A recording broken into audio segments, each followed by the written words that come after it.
বিসমিল্লাহির রহমানির রহিম। আমার দেশ ও দেশের বাইরের বন্ধুগণ সকলের প্রতি রইল আমার সালাম, আসসালামু আলাইকুম। আজকে আমার প্রতিবদ্ধ বিষয় থাকবে গুলশা মাছ নিয়ে। আমরা অনেকে বিভ্রান্তির মুখে পড়ে যাই গুলশা মাছ চাষ নিয়ে। আমরা গুলশা মাছ চাষ করতে একটু ভয় পাই। এটা নিশ্চয়ই এটা একটা কারণ আছে। গুলশা মাছ চাষ করতে ভয় পাওয়ার একটি সবচেয়ে বড় কারণ সেটা হলো আমাদের গুলশা মাছটা যখন রোগে আক্রমণ করে তখন আমরা সেই গুলশা মাছটাকে বাঁচাইতে পারি না। এখন আমরা কেন বাঁচাইতে পারি না, সেটা আমাদের পর্যবেক্ষণ করতে হবে। পূর্ণভাবে আমাদের এটা বুঝতে হবে আমরা গুলশা মাছ চাষ করলে কেন ভয় পাই, গুলশা মাছ চাষটাকে কেন সবচেয়ে বেশি ভয় পাই। কিন্তু দেখেন এর মাঝে আমরা যদি শিং চাষ করে আমরা কিন্তু শিং চাষের মাঝে কিন্তু প্যারা বেশি, তার মাঝেও কিন্তু আমরা শিং পুকুরে ফেলে দিই। এখানে কিন্তু আমরা ভয় পাই না, আমরা ভয় পাই গুলশা মাছটাকে। কিন্তু ভাই, গুলশা মাছটাতে তেমন একটা প্যারা নেই। এই শিং মাছের মাঝে যেমন একটা প্যারা থাকে, এই গুলশা মাছটাতে তেমন একটা প্যারা থাকে না। তাই আপনারা গুলশা মাছটাকে ভয় পাবেন না। গুলশা মাছ চাষ করবেন, গুলশা মাছে ভালো একটা রেজাল্ট আপনারা নিয়ে আসতে পারবেন। কিন্তু আমার ভিডিও দেখবেন, আমার ভিডিও যদি দেখেন এখান থেকে আপনাদের একটা ধারণা হয়ে যাবে। কারণ আমার এই ভিডিওতে, আমার এই চ্যানেলে কিন্তু বেশি পরিমাণে ট্যাংরা এবং গুলশার প্রচুর পরিমাণে ভিডিও দেওয়া আছে। আপনারা যদি এই ভিডিও দেখেন, আমার এই ভিডিও কিন্তু দেখার থেকে কিন্তু শুনতে হবে বেশি। কারণ এখানে অনেক গুরুত্বপূর্ণ স্টেপ থাকে, অনেক গুরুত্বপূর্ণ আলোচনা থাকে। আপনারা যদি সেগুলো মনোযোগ সহকারে শুনতে পারেন এবং বুঝেন, তাহলে আপনাদের চাষ করাটা সহজ হয়ে যাবে। গুলশা মাছ, ট্যাংরা মাছ, এই পাবদা মাছ, শিং মাছ, সকল মাছ আপনাদের চাষ করতে সহজ হয়ে যাবে। কিন্তু গুলশা মাছের জন্য যে আপনাদের ভয় পাওয়ার, সেই ভয়টা আপনাদের থাকবে না। কিন্তু আমি যেভাবে বলবো, যদি আপনারা সেইভাবে এই চাষটা করতে পারেন, তাহলে আপনাদের এই সমস্যা যদিও আসে, আপনাদের সমস্যা মোকাবেলা করতে পারবেন। আপনাদের সমস্যা দূর হয়ে যাবে। কিন্তু এখানে কিছু গাইডলাইন আছে, এই গাইডলাইন আপনাদের মানতে হবে। আপনারা যদি এই গাইডলাইন মেনে চাষটা করতে পারেন, তাহলে আপনাদের চাষে সফলতা আসবে।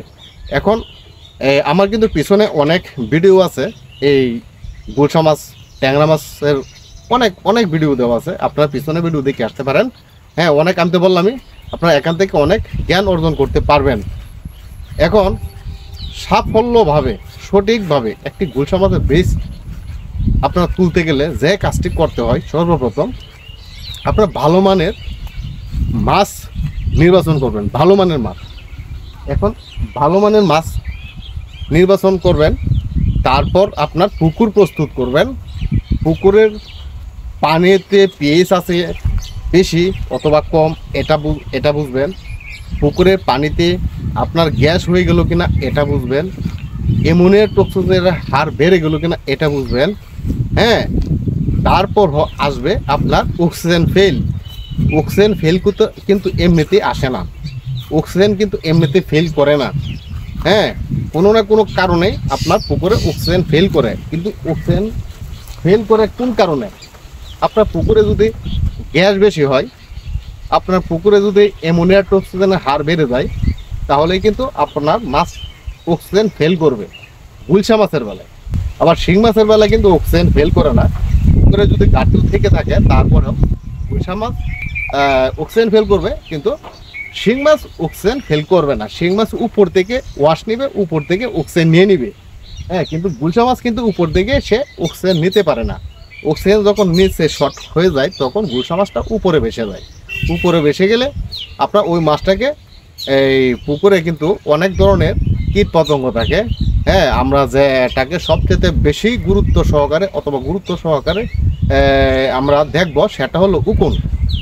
এখানে আশপুক থাকে, আশপুকে আক্রমণ করে, উকুনে আক্রমণ করে অক্সিজেন ফেল করলে। আর অক্সিজেন ফেল করলে কিন্তু তারপরেই কিন্তু সমস্যাটা দেখাবে। 2-1 দিনের ভিতর হয়তো সমস্যাটা পান না, হয়তো 1 সপ্তাহ পর অথবা 4 দিন পর, 5 দিন পর ওই সমস্যাটা দেখা দেয়। কি সমস্যাটা? সেটা হলো হয়তো লেজে লাল, পাখনাতে লাল, এই মাথার সাইড দিয়ে যে 2টি কাঁটা থাকে, কাঁটার দিক দিয়ে লাল থাকে, নাভি আছে, নাভিতে লাল থাকে। সেটা হলো আপনার উকুনের আক্রমণ। এখন উকুনে যে আপনাকে আক্রমণটা করলো, এটাকে প্রতিহত করতে হবে। আপনি যদি এটা প্রতিহত না করতে পারেন, তাহলে আপনার পুকুরে মাছ বাঁচবে না। কিন্তু বাঁচবে না যে কথাটা বললাম, এটা কোন সময় বাঁচবে না, এটা বাঁচবে না, এই মাছ বাঁচবে না। 200 কেজি যখন আসবে, 200 কেজি নিচে যখন মাছটা এসে যাবে, তখন যদি এমন সমস্যা হয়, এমন প্রবলেম হয়ে যায়, তাহলে আপনার এই মাছ রোগে আক্রমণ করলে এই মাছটা বাঁচানোটা খুব দায় হয়ে যায়। হ্যাঁ, শত ট্রিটমেন্ট করার পরে কিন্তু মাছটা বাঁচানো যায় না। তখন আমাদের উচিত কি, আমাদের মাছটা সহজে বিক্রি করে ফেলা।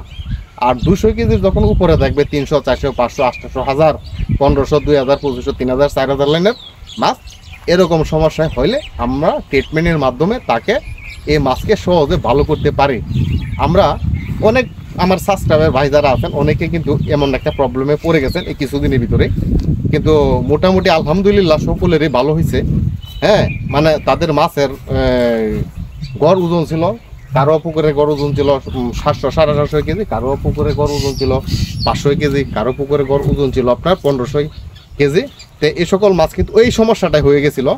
হ্যাঁ, ওই যে এই বৃষ্টির পর পর, অথবা আমি তো বুঝতে পারছি এটা বৃষ্টির পরে, এই বৃষ্টিতে কিন্তু প্রচুর পরিমাণে এই থাকে, এই উকুনে উপদ্রবটা বেড়ে যায় বৃষ্টির পর, অথবা বৃষ্টির মাঝে উকুনের উপদ্রব বেড়ে যায়। এই বৃষ্টির পর পরে কিন্তু এই সমস্যাটা হয়ে যায়। তা অনেক ভাইয়েরা কিন্তু এই সমস্যাটা, এই প্রবলেমে পড়েছে, কিন্তু পরের পরেও তাদেরকে আমি যেভাবে বললাম, তারা ওইভাবে, হ্যাঁ, এই ওষুধ মেডিসিনের মাধ্যমে তাদের মাছ ইনশাল্লাহ সুস্থ করেছেন। আমি আলহামদুলিল্লাহ, আমি খুশি।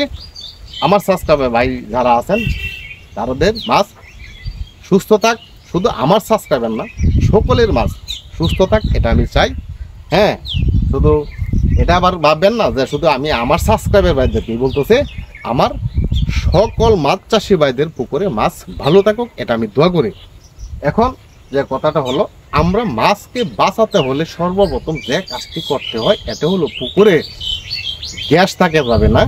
পুকুরে যদি গ্যাস থাকে তাহলে প্রবলেম হবে, গ্যাস নির্মূল করতে হবে। গুলশা মাছ ছাড়লে, এই গুলশা মাছের সবচেয়ে বড় প্রবলেম, আপনি আমার মাছ কেন টিকে না, এই গুলশা মাছের কারণে মাছ টিকে না। এই গুলশা মাছের কারণে যখন মাছ টিকে না, তখনই আমরা ভয় পাই। হ্যাঁ, আমাদের মাছ, সকল মাছ মরে যায়। তাই আমরা এই ভয়ে কিন্তু আমরা গুলশা মাছ চাষটা করি না।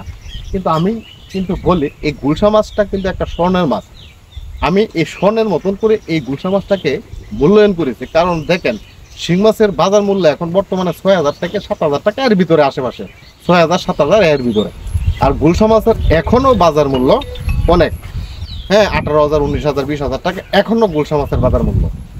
হ্যাঁ, 18,000, 19,000, 20,000 টাকা বাজার মূল্য গুলশা মাছ। তাহলে অনেক দাম, অনেক দাম। তাই এই জন্যই আমি এই গুলশা মাছটাকে কিন্তু আমি স্বর্ণের মতো মূল্যায়ন করেছি। আপনারা এই স্বর্ণের মাছটাকে একটু হেফাজত করবেন, একটু পরিশ্রম করবেন, একটু সেবা দিবেন। আপনাদের সেবার মাধ্যমে আপনাদের মাছ বেঁচে থাকবে। সেবা কিন্তু এই জিনিসটি, আমি যে কথাটি বলে ফেললাম, হয়তো আমি বলে ফেলেছি, হ্যাঁ, অল্প সময়ের ভিতরে, কিন্তু আপনারা আমার এই কথাগুলো মুখস্থ করে রাখবেন, আপনাদের ব্রেনে এটা ঢুকিয়ে রাখবেন যে কি কি করতে হবে। আপনারা যদি এই সকল করতে পারেন, এই সকল মেডিসিন যদি পূর্বে থেকে দিতে পারেন, তাহলে আপনাদের মাছকে সমস্যা হবে না, আমি এটা নিশ্চিত করে বলতে পারি। গ্যাসের ডোজের মাঝে কিন্তু ভাই এখানে আরেকটা লাইন আছে, সেটা হলো, একটা গ্যাসের ডোজ যখন আপনি সম্পন্ন করবেন, তখন কিন্তু প্রথম আপনি লবণ দিবেন, উকুননাশক দিবেন, এই গ্যাসের ডোজ দিবেন, জীবাণুনাশক দিবেন, প্রোবায়োটিক দিবেন। এইভাবে আপনার একটা শিডিউল করবেন, 20 দিন অন্তর অন্তর একটা শিডিউল করবেন। 20 দিন অন্তর অন্তর আপনারা সেইভাবে মেরে দেবেন। তাহলে দেখবেন আপনার পুকুরে উকুন থাকবে না, আপনার পুকুরে অ্যামোনিয়াম অক্সিজেনের হার বাড়বে না, আপনার পুকুরে গ্যাস হবে না, আপনার পুকুরের মাছ অক্সিজেন ফেল করবে না। আর উচ্চ ঘনত্বে গুলশা মাছটা চাষ করবেন না। উচ্চ ঘনত্বে যদি আপনারা এই গুলশা মাছটা চাষ করেন, তাহলে কিন্তু প্রবলেমে পড়বেন, কারণ অক্সিজেন ফেল করবে। অক্সিজেন যেহেতু ফেল করবে, তাহলে কিন্তু ওই সমস্যাগুলো আসবে। তা আপনার সবসময় মাথায় এই চিন্তাটা থাকতে হবে, আমার পুকুরের মাছ যেন অক্সিজেন ফেল না করে।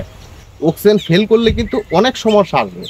হ্যাঁ, তারপরে যখন মাছ মারা যাবে, তখন আপনারা বলবেন আমার পুকুরের মাছকে ভাইরাসে আক্রমণ করে আমার মাছ মারা গেছে। হ্যাঁ ভাই, ভাইরাস আছে, এটা আমি স্বীকার করি, 100 বার 500 বার স্বীকার করি, ভাইরাস আছে। কিন্তু ভাইরাস কিন্তু ভাই পুকুরে প্রথমেই আসে না, কোনো না কোনো একটা রোগের মাধ্যমে কিন্তু ভাইরাসটা হয়। কিন্তু একটা রোগ আসলে, একটা মাছ মারা গেলে কিন্তু আমরা এটাকে ভাইরাস বলে থাকি। কিন্তু মূলত হলো ভাইরাস পরে আগে হলো রোগ। আগে রোগের নির্ণয় করি, আগে রোগ এর মোকাবেলা করি, তারপর ভাইরাস। রোগ যদি আমরা মোকাবেলা করতে পারি, রোগটাকে যদি সরিয়ে ফেলতে পারি, তাহলে কোথা থেকে ভাইরাস আসবে? আমরা তো ভাইরাসের জন্য জীবাণুনাশক দিয়ে থাকি, চুন, লবণ, পটাশ, সকল কিছু, এটা জীবাণুনাশক। ভাইরাস আসবে কোথা থেকে? কিন্তু না ভাই, ভাইরাস না। তারপরেও ভাইরাসকে স্বীকার করতে হবে, কারণ ভাইরাসের মেডিসিন তৈরি করেছেন বৈজ্ঞানিকরা, আমরা তো বৈজ্ঞানিক না। হ্যাঁ, কারণ হ্যাঁ ভাইরাস আছে, হ্যাঁ ভাইরাসের জন্য আমরা কিন্তু জীবাণুনাশক দিয়ে থাকি, ভাইরাস আসবে না। হ্যাঁ, প্রিবায়োটিক প্লাস প্রোবায়োটিক আমরা দিয়ে থাকি। হ্যাঁ, ভাইরাস, ব্যাকটেরিয়া, ফাঙ্গাস কোনো কিছুই থাকবে না, ধ্বংস হয়ে যাবে। হ্যাঁ, উপকারী ব্যাকটেরিয়া থাকবে, আর অপকারী মানে ক্ষতিকর ব্যাকটেরিয়াগুলো মরে যাবে প্রোবায়োটিকের মাধ্যমে। তাহলে আমরা এ সকল তো আমরা মেনটেন করি, কিন্তু তারপরেও কেন আমাদের মাছকে রোগে আক্রমণ করে, কেন আমার মাছ মরে যায়, কেন আমরা মাছ শেষ মুহূর্তে বিক্রি করতে পারি না? ওই যে সমস্যা, ওই যে সমস্যাটার কথা বললাম, এই একটি সমস্যার কারণে আমরা মাছ বিক্রি করতে পারি না। শেষ মুহূর্তে পর্যন্ত আমরা মাছ বিক্রি করতাম। এখন আমরা সঠিকভাবে যদি মাছটা বিক্রি করতে চাই, হ্যাঁ, আমরা যদি 1 লক্ষ মাছ ছেড়ে থাকি, আর আমরা শেষ মুহূর্তে 1 লক্ষ মাছে আমরা বিক্রি করবো, যদি সেইভাবে সেই অনুপাতে যদি ওই লক্ষ্য রেখে যদি আমরা মাছটা চাষ করি, তাহলে কিন্তু আমি যে কথাগুলো বললাম, এই কথাগুলা অনুসরণ করে যদি আপনারা চাষ করতে পারেন, তাহলে ইনশাল্লাহ আপনাদের উপকারে আসবে, আপনাদেরই মঙ্গল হবে। আমি হয়তো এত একটা বিশেষজ্ঞ না, এত একটা জ্ঞানী না, আমার মুখের ভাষা ভালো না, আমার কণ্ঠ হয়তো সুন্দর না, হয়তো আপনাদের শুনতে খারাপ লাগবে, কিন্তু খারাপ লাগলেও আমি যে কথাগুলো বললাম এটি কিন্তু খুবই গুরুত্বপূর্ণ একটি কথা। আমি যে কথাগুলো বললাম, কথাগুলো কিন্তু গুরুত্বপূর্ণ, কিন্তু আমার মুখের ভাষা হয়তো সুন্দর না, কিন্তু আমার কথাগুলি কিন্তু সুন্দর। আমার কথাগুলো কিন্তু মাছের সাথে, আপনারা যারা চাষ করেন, মাছের সাথে মিলিয়ে দেখবেন, মিলে যাবে। হয়তো আমার কথা সুন্দর না, আরও অনেক ইউটিউবার ভাই আছেন, আরও সুন্দর করে কথা বলতে পারেন, আমি সুন্দর করে কথা বলতে পারি না, এই জন্য আমি দুঃখিত। আল্লাহ আমাকে যেমন ভাষা দিয়েছেন, যেমন কথা বলার চর্চা দিয়েছেন, আমি ঠিক সেইভাবেই বলি। আল্লাহর অশেষ রহমত। তারপরে আমি আলহামদুলিল্লাহ ভালো, আমি খুশি, আমি কথা বলতে পারতেছি। তাহলে ভাই, আমি আজকে আমার এই ভিডিও দীর্ঘায়িত করব না, লম্বা করব না। আর অনেকেই আমার নাম্বার চান, আমি নাম্বার আমার ডেসক্রিপশন বক্সে, আমি আজকে এই ভিডিওর মাধ্যম থেকে আমি আমার ডেসক্রিপশন বক্সে আমার নাম্বার দিয়ে দিব। আপনারা আমার এই নাম্বারে কল করবেন, যোগাযোগ করবেন, আমি আপনাদের যতটুকু পারি ততটুকু হেল্প করবো ইনশাল্লাহ। আর আমার কমেন্ট বক্সে কমেন্ট করবেন, কোনো কিছু জানতে বুঝতে আমার কমেন্ট বক্সে কমেন্ট করবেন, তাহলে আমি আপনাদের কাছ থেকে বিদায় নিব। আর আমার এই ভিডিও পাশে থাকার জন্য সকলকে ধন্যবাদ।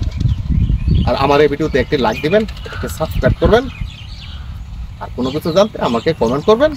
তাহলে এখান থেকে বিদায় নিলাম। খুদা হাফেজ, আল্লাহ হাফেজ।